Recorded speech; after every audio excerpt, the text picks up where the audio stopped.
Wow, welcome to the basement, guys. Just get in here. You will not believe what I just saw. We are recording this right now 2.5 minutes after the end of the Raiders game. Wow! My reaction is so raw. I can't believe I just watched. Today in the NFL, the Chargers won, the Bengals won. The Eagles won, the Saints won, the Lions, the Steelers, the Jaguars, the Chiefs, the Broncos, and of all the things that happened this weekend, history this weekend, things that we're going to be talking about in 10, 20, maybe 30, maybe 50 years, I don't know. But the craziest thing that I saw this weekend was not even the Colts blowing a 33-0 lead, or the Vikings coming back from a 33-0 lead for the biggest comeback in NFL history, or the Bills over the Dolphins in the snow, or really anything else. What if I told you that the craziest thing I've seen all season was a pass and a catch from Patriots wide receiver Jakobi Meyers and Raiders pass rusher Chandler Jones? That's the craziest thing these eyes have seen in the 2022 season. This just happened.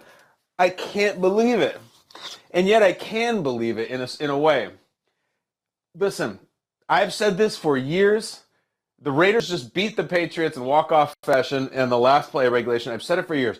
Those stupid lateral plays are the most pathetic, bottom-scraping, tomfoolery, nonsense, BS, idiocy that we get thrown on the field for us every single week. The Stanford band play, some announcer always references the band is on the field.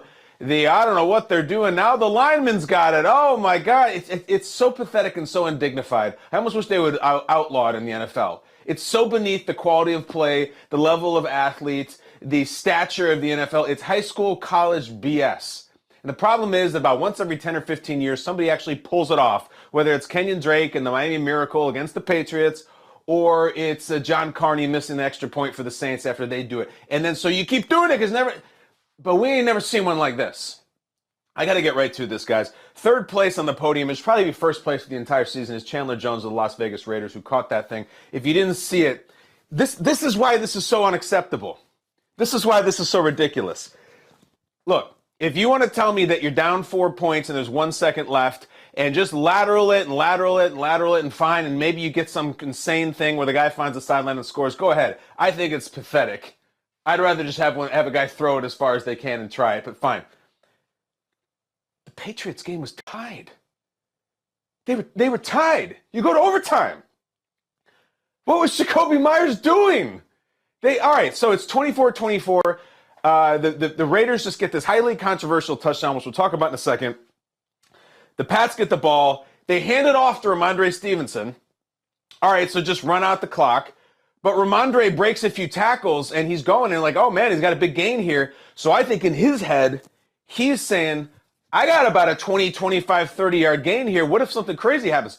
So he laterals. He turns on legs. Probably shouldn't have, because you're the Patriots. The game is tied. Again, we're not losing, so you don't have to just screw it and throw the ball all over, because what's the harm? They're tied. So he laterals it, and Jakobi Meyers gets it, this wide receiver they have, and then he loses his mind.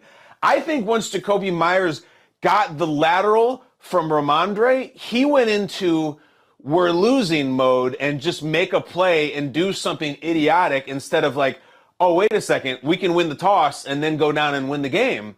So I think he's like, I got to do something crazy here. And here's what happened. He decided he needed to get it to Mac Jones, which doesn't make a lot of sense, because in those lateral scenarios, you want to get it to your fast guys. The quarterback's always a little lost. He can throw great laterals at the field, but they don't usually run that well. Certainly Mac Jones is not running through the Raiders defense for a touchdown. But something happened in Jakobi Meyers' mind where he got the lateral and he said, oh, yeah, we're going to do this thing. We're going to win it right now. I got to do something crazy. And he just saw his quarterback, Mac Jones, who was probably like, no.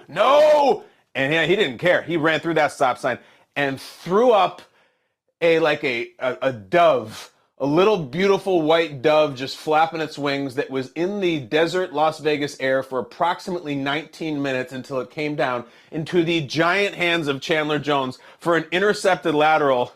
And then everybody screams, And then there's that fateful moment where Mac Jones went from going, what are you doing? What is this guy doing, you idiot? Don't throw it to me.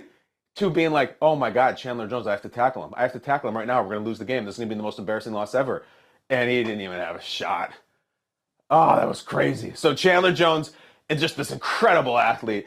In one fell swoop, in one athletic movement, jumps up, high points the stupid lateral with both his hands, immediately puts one of his hands and just swats Mac Jones. Doesn't even stiff him, just swats him.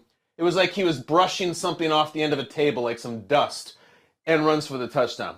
Now, Mac Jones had a chance to be a hero. It reminds me of Ben Roethlisberger tackling Jerome Bettis, or not tackling Jerome Bettis, tackling the Indianapolis Colt, who picked up Jerome Bettis' fumble and saving the Colts, or saving the Steelers in the playoff game, and ended up preserving the Steelers Super Bowl. It was like Roethlisberger made the clutchest tackle in Steelers history. If you know that play, you know what I'm talking about. If Mac Jones could have tackled Chandler Jones somehow, it's no easy task. Huge, strong athlete. Mac Jones way out of his weight class there. But just, oh my God, just grab an ankle. No, he had no shot. That thing was over the second that ball left Jakobi Meyers' hands. I'm in shock. I watch a lot of football. I'm sure you do too. I've seen thousands and thousands of games in my life. I've never seen that. I've seen so many stupid little lateral shenanigans. Here's what happens. A lot of times they lateral the thing and it'll be scooped up or scored or maybe intercepted, sure, for a touchdown. But who cares? Because the intercepting team is already winning the game. So then they just run it in to say, screw it, and let's celebrate some more. This decided the game. God, I can't believe that happened.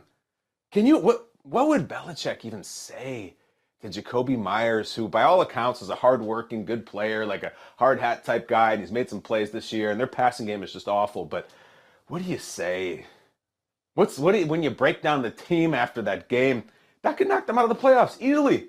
That could be the reason that Belichick doesn't make the playoffs. That could be the reason Belichick retires. That could be it. What if this is the last season and he's just like, oh my God, I've been through so much. I've been here almost 25 years and I've seen everything. I've been through every high and low and suspension and Deflategate and Aaron Hernandez and Spygate and all. But that Jakobi Meyers lateral, I'm out of here. Oh man, the Patriots now sit there after having lost that game on the outside. Okay, 7-7.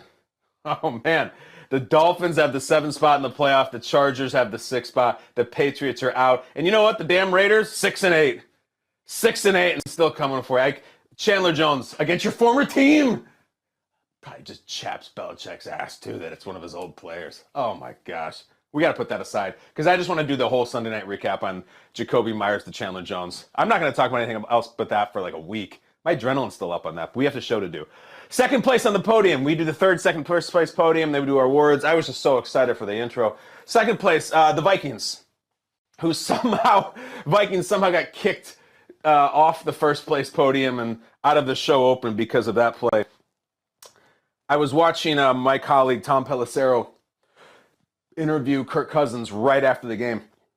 And he said, Kirk, 33 points, largest comeback in NFL history. What's that like? And Cousins didn't have any idea. He said, what? He goes, that's the largest comeback in NFL history? Wow, I'm going to need a moment, Tom. And it was funny, and it was kind of very Kirk and very humanizing, but that's exactly what. You're like, I can't believe what we just did. Unbelievable thing by the Vikings. Just so many, I don't even know where to start on that. It was such a fun game to watch through the media because the first half is everyone's just been claws out on the Vikings are fake tough guys, the worst 10-2 team, the worst 10-win team, the worst 10-3 team ever. Cousins, the Cousins jokes we've been doing for 10 years now. All of that combined with, oh, you're doing this to Jeff Saturday. You're losing to an ESPN television personality who's the head coach who doesn't even really have Jonathan Taylor and Matt Ryan. Wow, this is revenge for 28-3. All those stories and all those cold hot takes and all those things being screamed around this sports media echo chamber, and then bam. It's funny to watch it in slow motion too, isn't it? You go from, oh, look, the Vikings got on the board. That's nice for your fantasy team. You get another, oh, that's kind of cool. Wait a second. Hold on. The Colts are kind of scraping here. There's no way. And then you get to, I think we got a football game here. That's always the thing. And we've got a ball game. That's always what they say. And oh my God, you start texting your friends, are they really going to do this? Is this really going to happen? And then you say, oh my God, it's going to happen. And there was the touchdown the Vikings have that was taken away. And then Matt Ryan's quarterback sneak. I thought he had it, and then they didn't, and it's just over. Just over. And then the second half of the jokes is just this cavalry with the bugle of the Matt Ryan 28-3 jokes. Man, Matt Ryan, good football man, good person, good teammate, good family man. What was he going to do for the rest of his life? He had 28-3, and now he has 33-0. And 28-3, I've talked about this a lot. So many people at fault for that, mostly not him. This doesn't go away. Damn.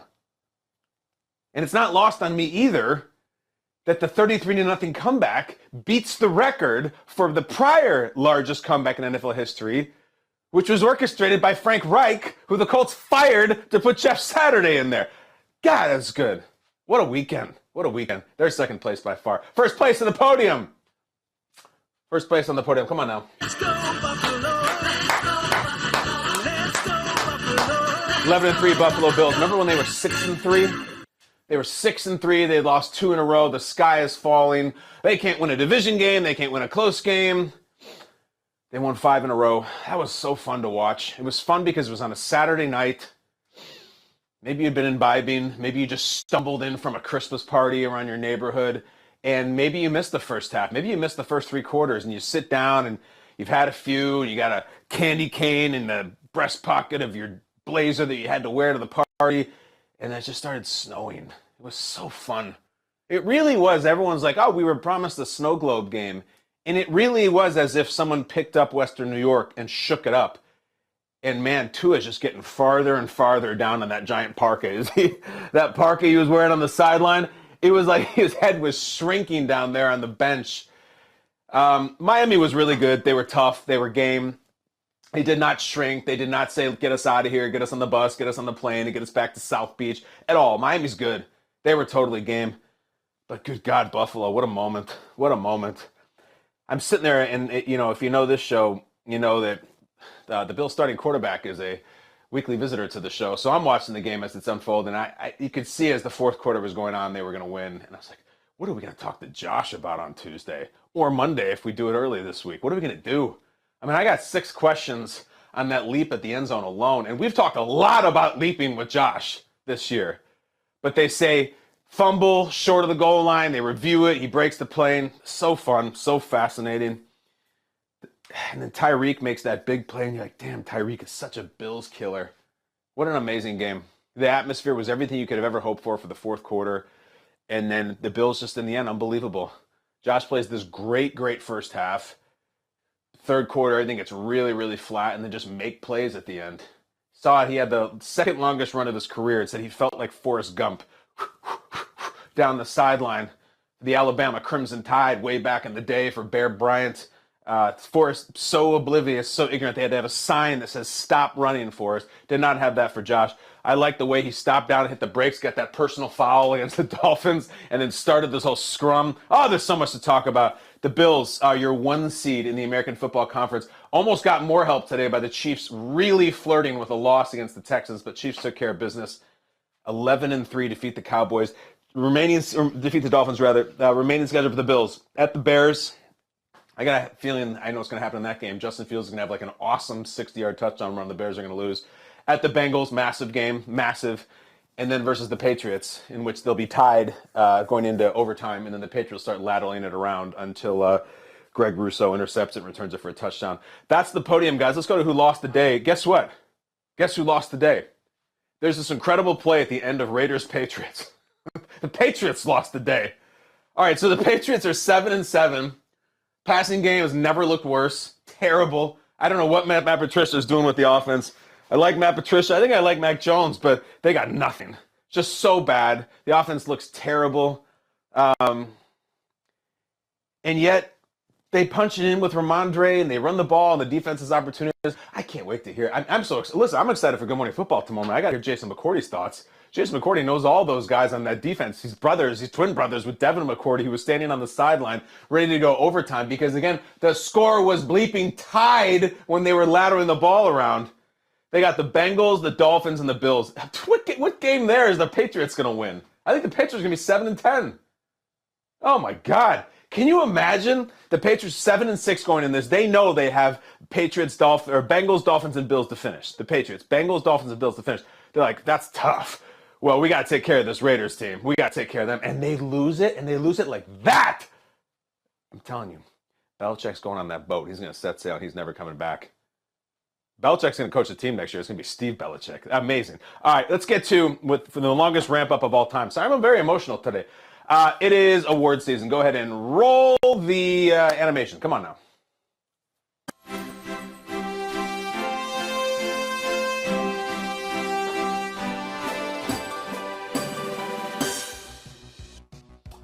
All right.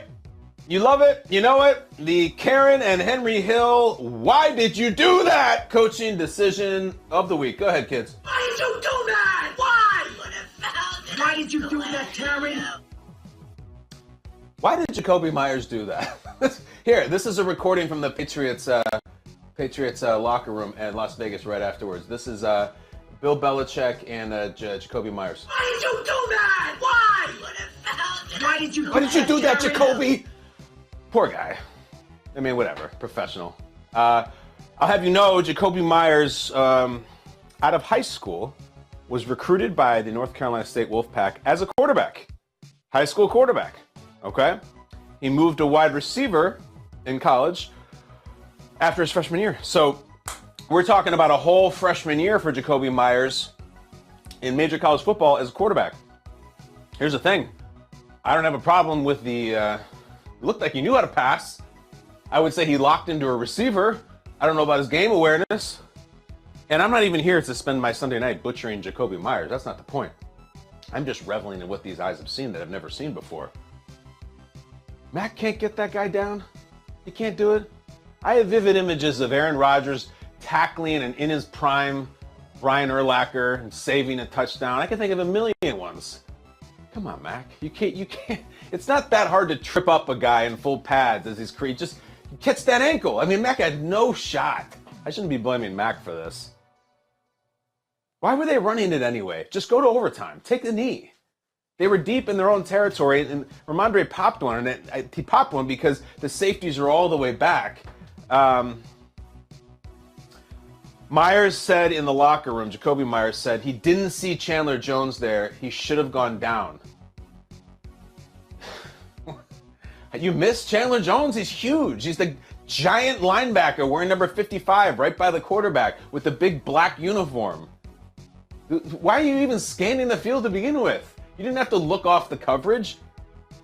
I'm going to make this point for the 100th time. If the Patriots are down in that game, sure, who cares? Lateral it. Try to make something happen. It's a wildly erratic, terrible idea. When you already are assured overtime, if you just fall down on your face, you're going to overtime and have pretty much a 50% chance of winning the game. Certainly a 50% chance of starting with the ball. You don't do that there. I think he knew that. I'll say it again. I think he got the lateral. He goes, oh, we're doing the lateral thing? Well, watch this. Oh, man. Why did you do that? That's a Karen Hill, why did you do that coaching? Not even a coaching decision. I guess the coaching part of it would be maybe just take a knee. What was the point? You don't want Ramondre to start lateraling it, right? So what's the best that can happen in that situation? Ramondre is going to have a 70-some yard touchdown? No, just take a knee. It's strange. That was the why do you do that decision. Let's go to the take a lap. I think I'm going to go with Jacoby Myers. I'll go with Jacoby Myers. Yeah. Jacoby, you just chill for a second. Man, what an infamous moment for like the most famous and also infamous franchise in all of sports for the last quarter century. And this is nothing weird off the field, just like bad, bizarre football. That's not a play the Patriots make. That's something the Jets do. That's something the Lions do. That's something the Raiders do. The Patriots made that play? What? The Patriots also got beat on the Miami Miracle, the when they lateral thing. They had terrible luck with that. I also just want to shout out the Panthers for take a lap. You SOBs. I loved you. I believed in you. You were going to win out, and you were going to win the NFC South. We're going to have the Sam Darnold Panthers with an interim head coach hosting a home playoff game. And you lost to the Steelers. You lost to the Steelers. What are you doing? The Trubisky's, the Pittsburgh Trubisky's.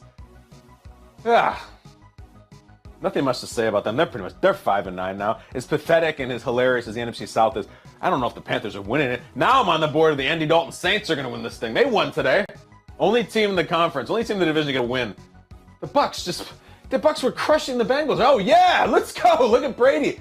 And then they just started farting all over the field. There was interception, fumble, and they got crushed. What are they doing? That team's so weird.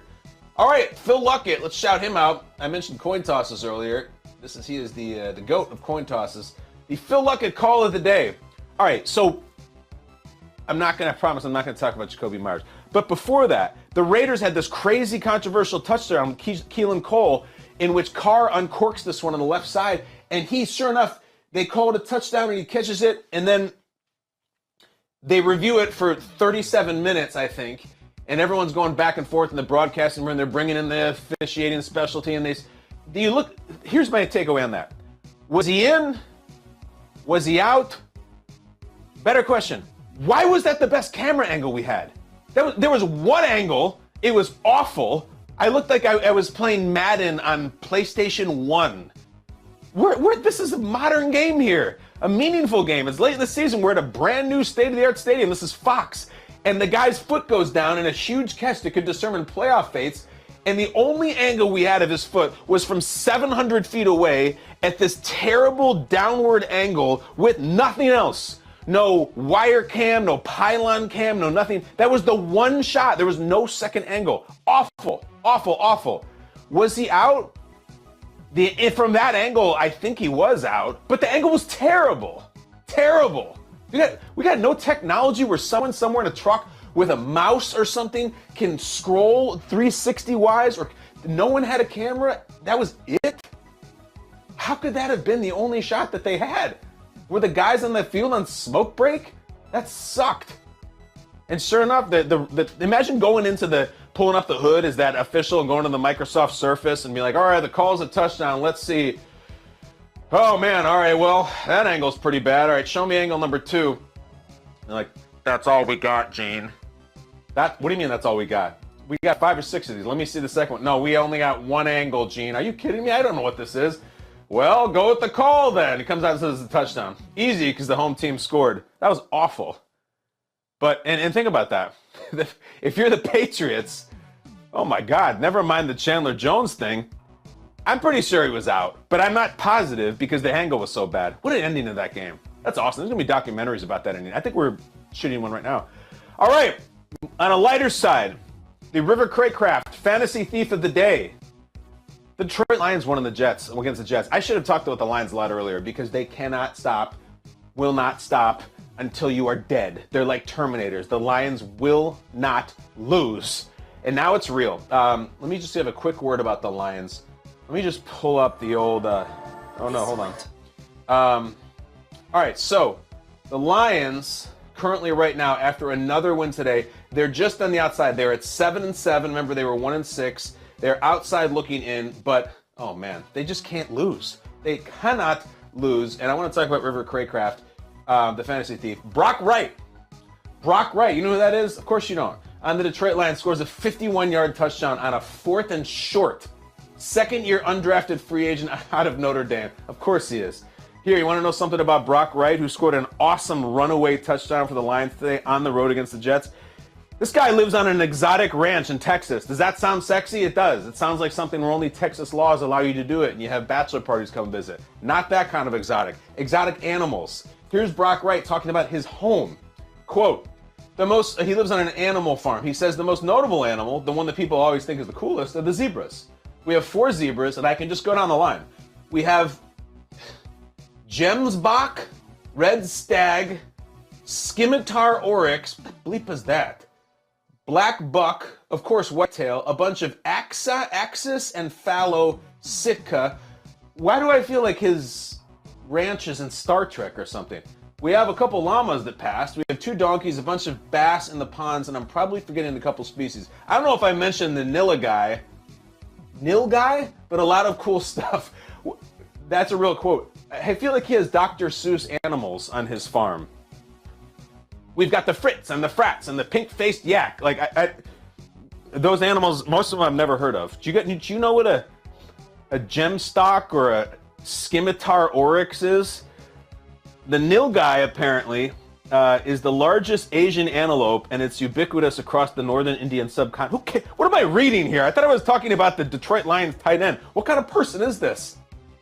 This guy went to college in the state of Indiana, and he's got antelopes that are ubiquitous to the northern Indian subcontinent? Who is this guy? I'll tell you who he is. He's the River Craycraft fantasy thief. Did you start Brock Wright today? No. Did you start him in your fantasy Red Stag League? You should. Unbelievable. All right. We move on to the RIP My Dog Tony Stark player tweet of the day.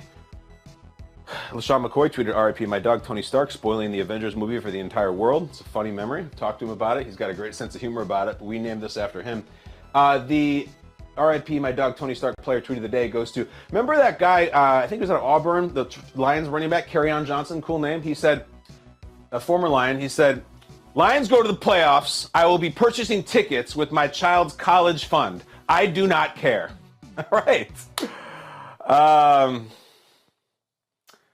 Kerryon's, I guess, son, who I'm just going to assume is named,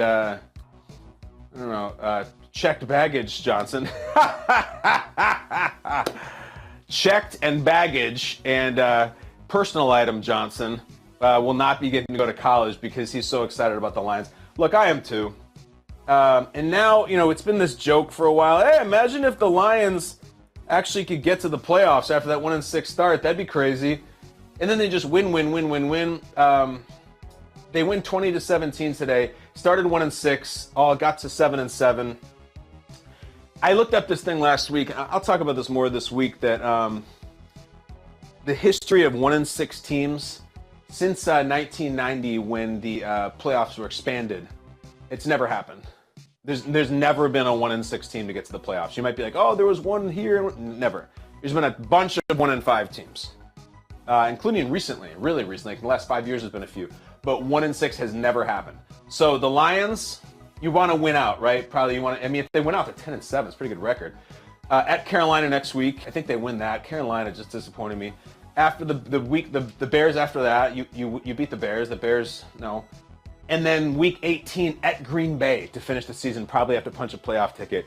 Green Bay, who the hell knows? They don't play till tomorrow. They may be doing Jordan Love, or they may be fighting like hell for their own playoff spot. Fascinating run for the Lions. And Kerryon Johnson. Listen, take that money, take that $5.29, whatever you got, just throw it to playoff tickets. Sounds like a sensible thing to do. Next, we have our Mayhem Moments. This Mayhem Moments is brought to you by Allstate. Switch to Allstate and save and get protected from this year's mayhem. That's what you want to do. It's very smart. Just do it. You're in good hands. It's a beautiful thing. Saturday again. I broke it down. I love Saturday football so much. I like to sit there and order some pad thai or some chicken tikka masala and just sit there in sweatpants and it's freezing out and disgusting and just ding, ding, ding, ding, ding. All three games meant something. The Ravens got upset in the middle one and they were like the sandwich between these two crazy things. But I mentioned the conditions in Buffalo, and it's so much fun because we talked about it for like a week straight, and then it really delivered in the fourth quarter. But we got to go. I thought we had a Sean McDermott quote to go to here. Here we go. That leads us to our Keep the Change, You Filthy Animal line of the week, and that would be, we always do a cheesy one-liner from one of the movies back in the 80s usually, but since it's Christmas, let's go to Angels with Filthy Souls. Go ahead. Kevin McAllister with a big old bowl of ice cream. What's our line of the week? Keep the change, you filthy animal. That's right. So the end of the first half, our guy Josh had a play where he was running toward the sideline as time was expiring, and he chucked it into the end zone. It was crazy. And found James Cook, a rookie running back, for the touchdown. And it was so risky because if you don't, it was like they had given up the right to kick. If the pass is incomplete or if he drops it or something, you go to the halftime and get no points. Huge momentum killer. So it was a very risky play. It was very Josh. It was one of his laugh out loud plays. We'll talk to him about it this week. He finds James Cook for the touchdown. And his head coach, Sean McDermott, was asked about that play. Yeah, in the first half was big. Yeah, run it down to 0 on the clock and throw a touchdown. Right? He's lucky he made it out. He's lucky he threw a touchdown pass right there, or else he and I were going to have a. Well, I would have probably flattened his tires maybe after the after the game. But he'll learn from that one, and maybe I'll learn a little bit from it too. So. Yeah. What's Josh going to learn? Just do it. Do it every time. And Sean's going to learn, don't take out your switchblade and go find whatever Josh's car is in the parking lot and slash his tires. The first coach that I ever heard use that phrase where they say, you look at him and you watch him make a play and you say, oh, no, no, no. And then you switch in the middle of play and say, oh, yes, yes, yes. The first coach I ever heard say that was Dan Reeves, who coached a very young John Elway. And he said that as part of an NFL Films documentary in which he was talking about Elway. And he said, I watch John, I say, oh, no, oh, yes. That's the comp that I have for Josh Allen. We live in a world of comps. Who is everybody? I think Josh Allen at this point, he's carved out this identity as he is a bigger John Elway. If you didn't watch John Elway play, he had the strongest arm in the league. He was a great, really athletic runner, amazing athlete, baseball, all that stuff. Josh is a bigger John Elway at this point. He plays a lot like him. He has a lot of the similar strengths. But take John Elway and put, 20 pounds on him, 25, and that's our guy. We'll see him this week. Place at the table team. Let's go. Place at the table somebody who belongs, and they always get a very cheery welcome from our guy, Steve Latimer. Go ahead, Steve. Starting defense. Place at the table. I should put the Jaguars. No, I should put the Chargers. I'm a little conflicted on this one. Am I ready to welcome the Chargers to the table? The Chargers have come to the table many times only to embarrass themselves and spill the wine or make an inappropriate joke or fart or something. I don't know if I'm ready to trust the Chargers. Imagine how insulting it must be to the Chargers for me to say, I don't know if I'm ready to trust you. Let's bring the Jaguars over. Jaguars, pretty cool. Win the Cowboys in walk-off fashion. I would think about the Jaguars like this. What's that line? You had my curiosity. Now you have my attention. The Jaguars played really good offense today against the Cowboys defense, which is supposedly their strong suit, put up a bunch of points. And in the end, made a massive play in which Dak throws it, gets dropped off the pads, they scoop it up, they're gone. Let me pull up the old AFC standings because the Jaguars got work. Everybody's got work to do. Jaguars 6-8. All right, they are on the outside. This is those teams. Here's these brothers we're going to try to get in. Patriots, Jets, Jaguars, and then maybe even Raiders. Who knows? Maybe even Browns, Steelers. All these 6-8, 7-7 teams that you say, if they win out, man, they finish 9-8. They finish 10-7. The Jaguars are part of that crew. They have wins over the Cowboys and the Ravens, who are both two teams that are, really respected, good records.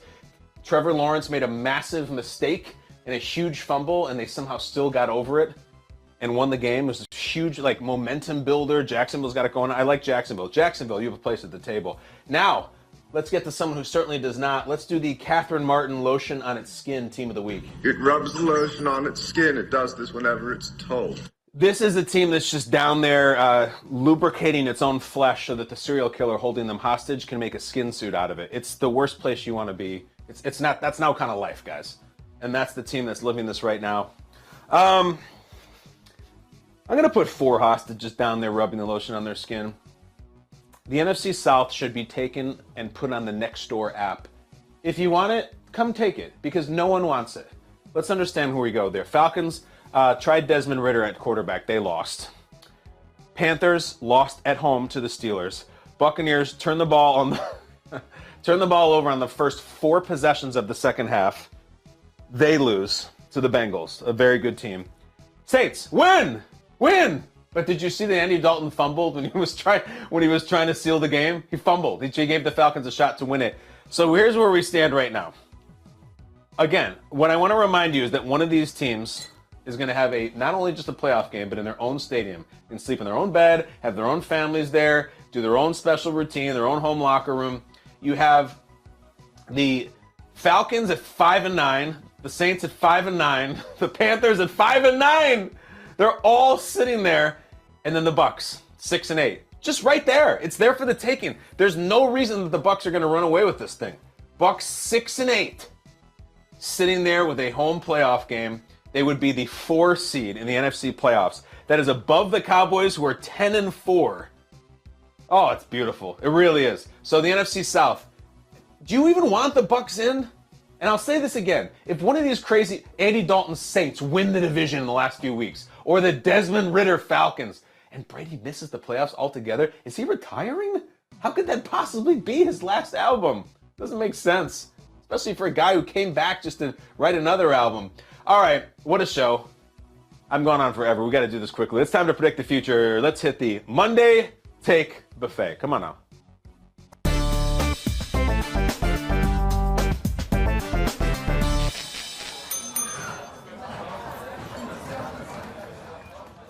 All right, Michael Irvin's going to say the Cowboys are still the best team in the NFL. That's what Michael Irvin does. Belichick got to get out of here. Oh, yeah. I've already done it myself. There may be some cannon fodder for Belichick this week. I mean, Jesus. What a way to lose a game. They're probably missing the playoffs. Now, I've been over it. I don't see how they're making the playoffs at 7-7 with that remaining schedule and after that loss. Jaguars will win the AFC South. Why not? Titans can't win. Titans are one of the coldest teams in the league. They're just falling apart. I never thought it would happen. Mike Vrabel's a really good guy. He's a rating coach of the year. Takes on them. None of the AFC playoff hopefuls are legit threats against the Bills, Chiefs, or Bengals. That really is a big three. I mean, Miami's good. I'm not counting Miami out, but those big three, who do you like in that? Can you say with any certainty that you trust one over the other? Look, we're going to see the Bills and the Bengals in a couple weeks. So both the Chiefs and the Bills, both the Bengals and the Bills, damn, they all run together. I've beaten the Chiefs. We'll get into it. Guys, Josh Allen back in the MVP conversation? Jalen Hurts did not have a great game. Well, he put up a lot of numbers. I should take it back. MVP conversations all this week. AFC down the stretch. Belichick, Jets, Lions, Cowboys, all kinds of stuff to talk about. We will do it here in the basement. We will do it with you. I am out of here. We will see you tomorrow. We might have a Josh Allen Monday. We're working it out. He's got a busy schedule, of course. He played Saturday. It's a little bit off. But our schedule is always the same. We will always see you here. Goodbye from the basement.